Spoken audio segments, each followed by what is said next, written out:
Record ভেঙে তাপের পারো ৪৩ ডিগ্রি ছুঁই ছুঁই, হাঁসফাঁস জনজীবন, ২ মে বৃষ্টির সম্ভাবনা। আঞ্চলিক নিরাপত্তায় একসাথে কাজ করবে ঢাকা ব্যাংকক, স্বাস্থ্য খাতে বিনিয়োগের আহ্বান প্রধানমন্ত্রী। এবং ভারতে লোকসভা নির্বাচনের দ্বিতীয় দফা ভোট, বিজেপির বিপক্ষে কংগ্রেস জোটের লড়াই।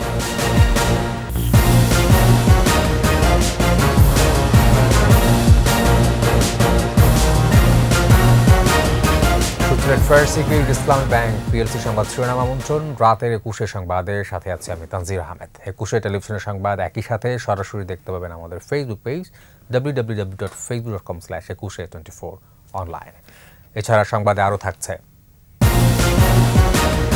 পলিথিনের ব্যবহার বন্ধে বিশেষ কর্মপরিকল্পনা, শীঘ্রই যৌথ অভিযান।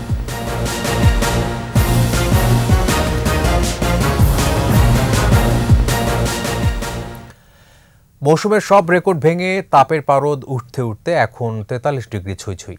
শুক্রবার দেশে সর্বোচ্চ তাপমাত্রা রেকর্ড করা হয়েছে চুয়াডাঙ্গায় ৪২.৭ ডিগ্রি সেলসিয়াস। আবহাওয়া অফিস বলছে তাপপ্রবাহ বয়ে যাবে পুরো সপ্তাহ জুড়ে। তবে ২ মে বৃষ্টির সুখবর দিয়েছে আবহাওয়া অফিস। মানিক শিকদারের রিপোর্ট।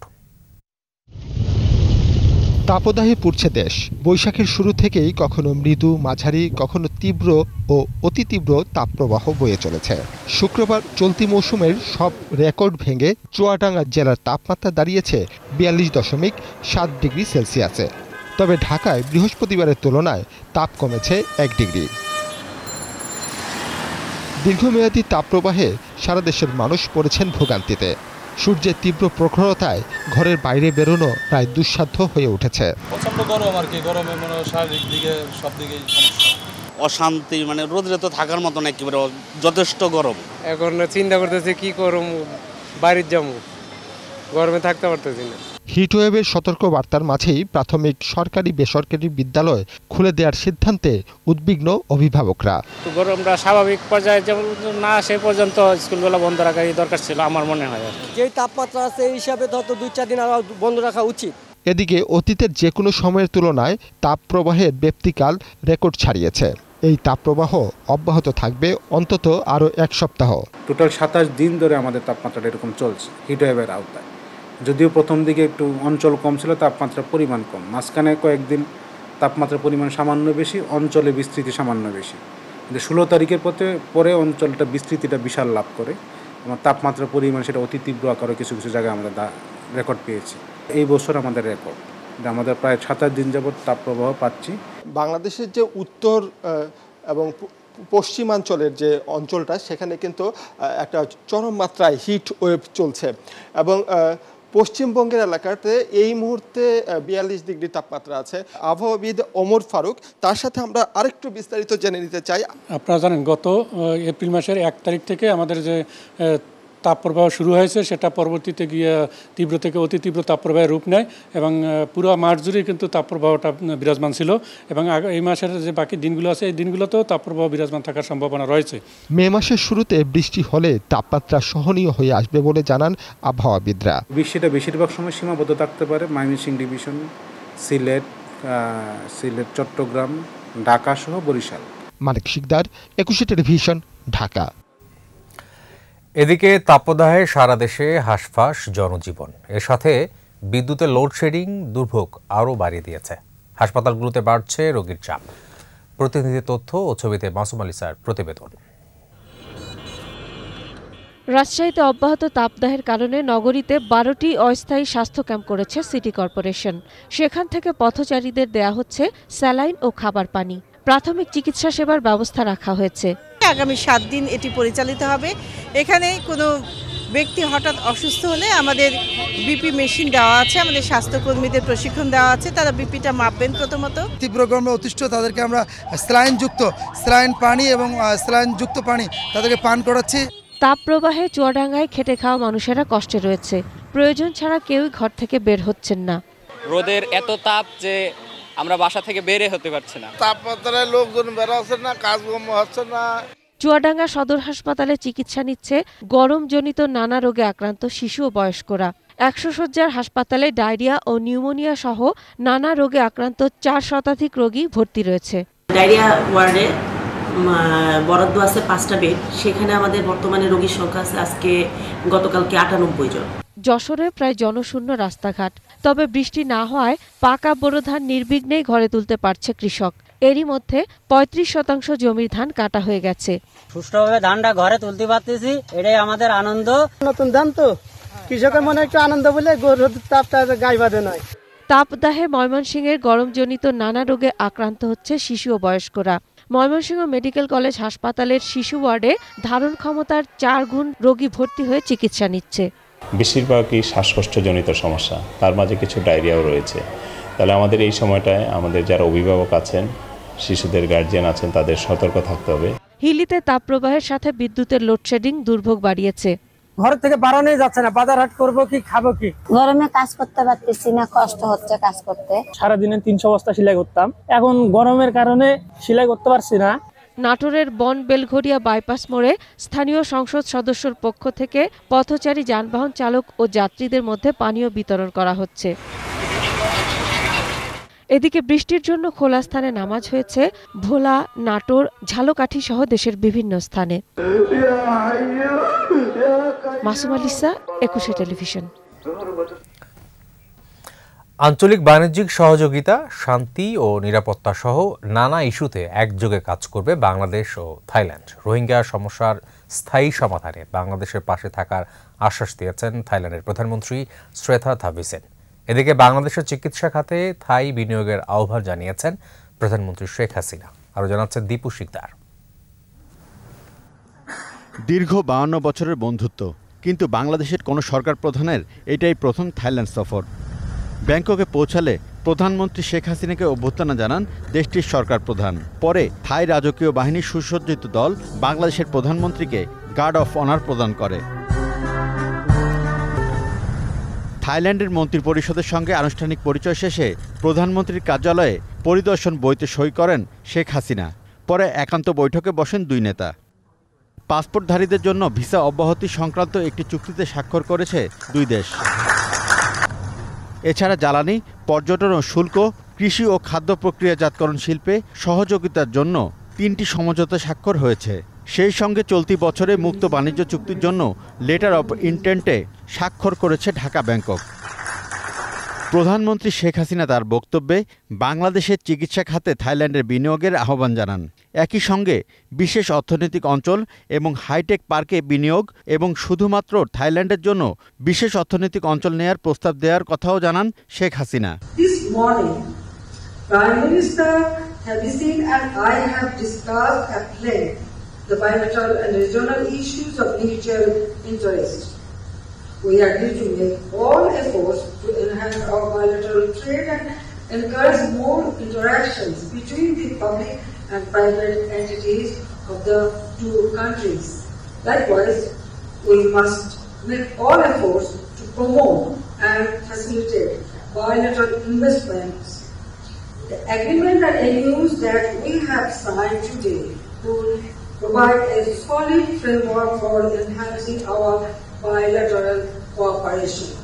এছাড়া থাইল্যান্ডের প্রধানমন্ত্রীকে বাংলাদেশ সফরের আমন্ত্রণ জানান প্রধানমন্ত্রী শেখ হাসিনা। দীপু শিকদার, 21 টেলিভিশন। ভারতের লোকসভা নির্বাচনের খবর। প্রচণ্ড গরম আর তাপপ্রবাহের মধ্যেই শেষ হলো ভারতের লোকসভা নির্বাচনের দ্বিতীয় দফা ভোট। 13 রাজ্যের 88 আসনে ভোটদানের হারে এগিয়ে ত্রিপুরা। সারা দেশে ভোট পড়েছে 39.1%, আর পশ্চিমবঙ্গের 3 আসনে ভোট পড়েছে 47.29%। জনমত জরিপ বলছে এই ধাপে বিজেপির বিপক্ষে হাড্ডাহাড্ডি লড়াই হবে কংগ্রেস জোটের। নিচে সংবাদ বিরতি, যখন ফিরছি তখন অন্যান্য খবরের সঙ্গে আরও থাকবে। শিক্ষার্থীদের হল ছাড়ার নির্দেশনা স্থগিত, চুয়েট বন্ধ 9 মে পর্যন্ত।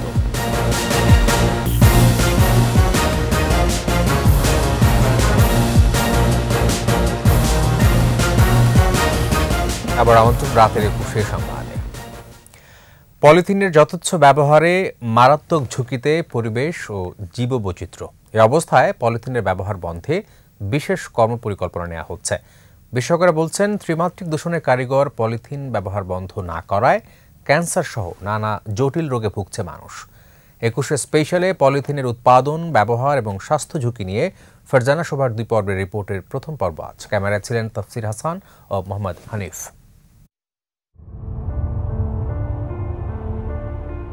2 টাকা থেকে 2 কোটি টাকার যে কোনো পণ্যই বাসাবাড়িতে পৌঁছাতে ব্যবহার হচ্ছে পলিথিন। বিনে পয়সায় মিলছে বাহারি রঙের ব্যাগ, আর মাত্র একবার ব্যবহারের পরেই তা ছুঁড়ে ফেলা হচ্ছে। রাজধানীর ইসলামবাগের নামাপাড়া প্রায় প্রতিটি বাড়িতেই অবৈধ পলিথিন কারখানা, তবে ক্যামেরায় কথা বলতে রাজি নয় কেউ। এছাড়া লালবাগ, চকবাজার, সূত্রাপুর, হাজারীবাগ, আরমানিটোলা, চাংখারপুল, কামরাঙ্গীর চরসহ সারা দেশে ছোট বড় 3000 পলিথিন কারখানায় দিনে 1,40,00,000 পলিথিন ব্যাগ তৈরি হয়। দোকান থেকে বাড়ি বা প্রতিষ্ঠান হয়ে এই পলিথিনের একটি অংশ ব্যবহার হয় পুনরুৎপাদনে, আর বেশিরভাগই চলে যায় ডোবা নালা নয়তো মাটিতে। পলিথিন আধুনিক ব্যস্ত জীবনের অন্যতম অনুষঙ্গ। গবেষণা বলছে বাংলাদেশে প্রতিদিন প্রত্যেকটি পরিবার কমপক্ষে গড়ে 4টি পলিথিন ব্যাগ ব্যবহার করেন। আধুনিক জীবন সহজ করেছে এই পলিথিন, কিন্তু বিপরীতে ভাবতে হবে আপনার এবং আপনার পরবর্তী প্রজন্মের জীবনকে, অস্তিত্বকে হুমকির সম্মুখীন করছে এই পলিথিন ব্যাগ। যেখানে সেখানে ফেলার কারণে বন্ধ হয়ে যাচ্ছে ড্রেনের মুখ। নদী, নালা, খালের অধিকাংশ ভরাট করে ফেলেছে এই অপচনশীল যৌগ। 45 বছরে মাটির বিভিন্ন স্তরে জায়গা করে নিয়েছে এই দানব।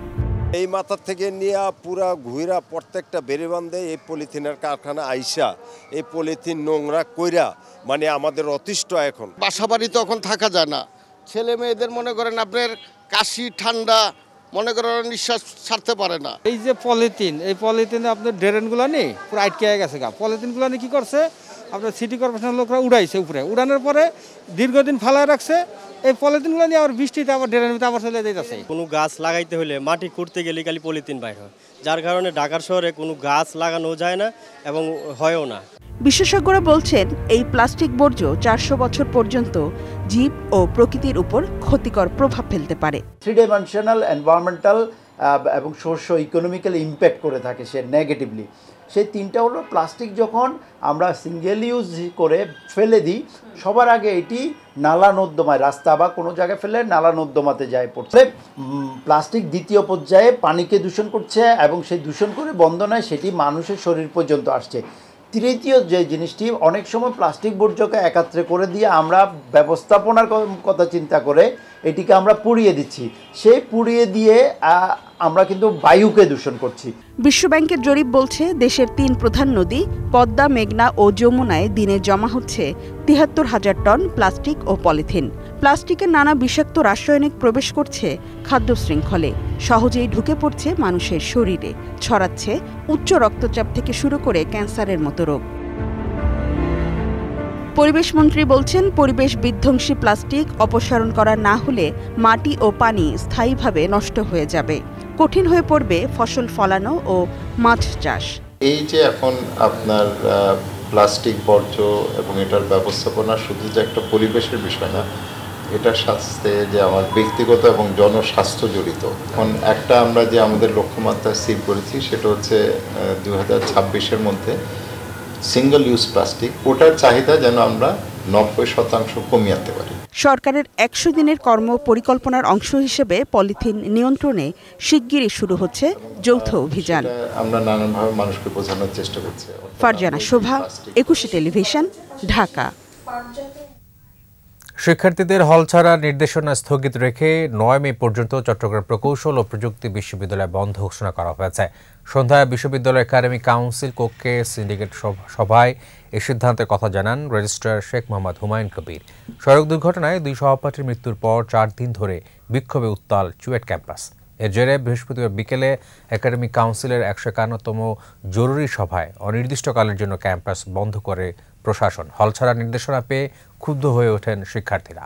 পরে রাত 8:30 থেকে প্রায় 11টা পর্যন্ত আন্দোলনকারী 20 শিক্ষার্থীর সঙ্গে বৈঠক করে বিশ্ববিদ্যালয় প্রশাসন।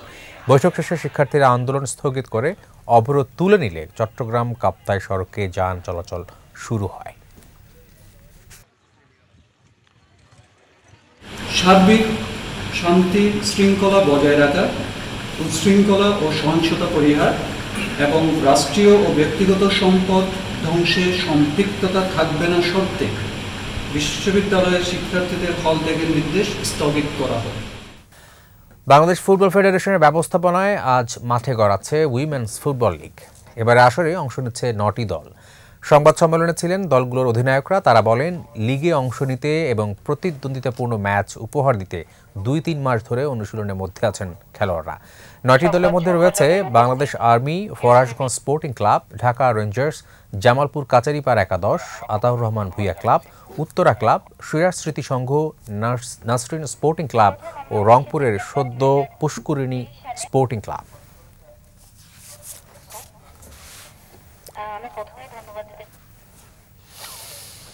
আর এরই সাথে শেষ করছি রাতের 21 সংবাদ। যাবার আগে ফার্স্ট সিকিউরিটি ইসলামী ব্যাংক পিএলসি সংবাদ শিরোনামগুলো আরও একবার।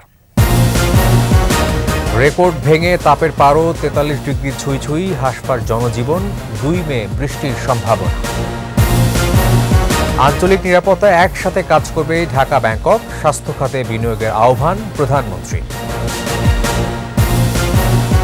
এবং ভারতে লোকসভা নির্বাচনের 2য় দফা ভোট, বিজেপির বিপক্ষে কংগ্রেস জোটের লড়াই।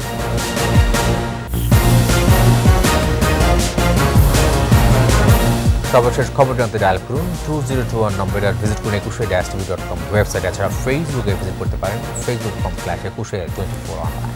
21 খবর দেখুন, 21 সাথে থাকুন।